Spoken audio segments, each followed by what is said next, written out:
فقلت: أحب يا قلبي، لعل الحب يشفيني، ولكن كيف للأوهام يا قلبي ببحر الظن تلقيني. فأحببت التي فطرت فؤادي وانتهت من كل أوردتي وأيضا من شراييني.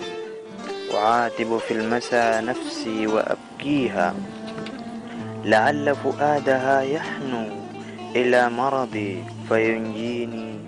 لعلها كالرفات تزور أزهاري ويشرب من رحيق يديها نواري، وتهرب تارة مني أداعبها بأشعاري، وأكتب اسمها بالورد مبتسما وأمدحها، أقول لهم هي الدنيا بما فيها. هي للحب مدرسة وقد كثرت معانيها، وإن ضحكت أو ابتسمت فضحكتها حكايات، وبسمتها تباريح وآلام، ونظرتها إذا نظرت تعبر عن معاليها. فكيف بنا إذا تهنا بعينيك؟ فهل كل السهام حبيبتي فينا ستلقيها؟ ضحايا حبك نحن تجرعناه أعواما، وقد نهل الفؤاد حصاده ظلما وإلاما.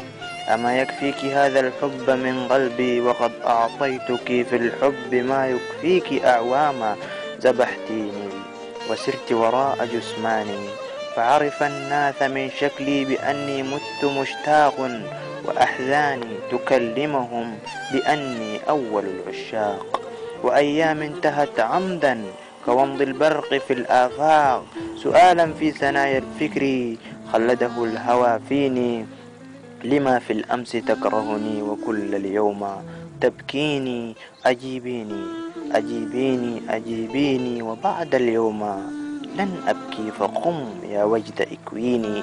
وعذبني وأسلب كل أحلامي، وأقتلني وأحييني، لأني لم أعد أهتم يا قلبي، وقد ذهب الذي قد كان في أحضانه شوقا سيلقيني.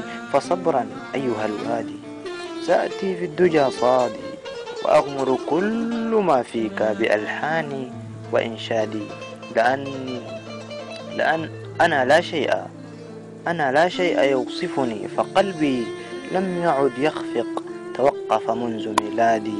فصبرا أيها الوادي، لأن حبيبتي ذهبت وتركتني، أغالب لوعتي وحدي وأكمد بعدها حزنا بأكبادي. ظننت الحزن أياما ويتركني، فخاب الظن في ظني، ولا تدري بما يحدث، وغيرها الجفا عني، ولا زالت بوجداني خواطرها. سأقسم إنها مني. لكم تحياتي أيها المستمعون، كان معكم الشاعر عباس مزمل أيب الحبيب، وشكرا لكم على حسن الاستماع، والسلام عليكم ورحمة الله تعالى وبركاته.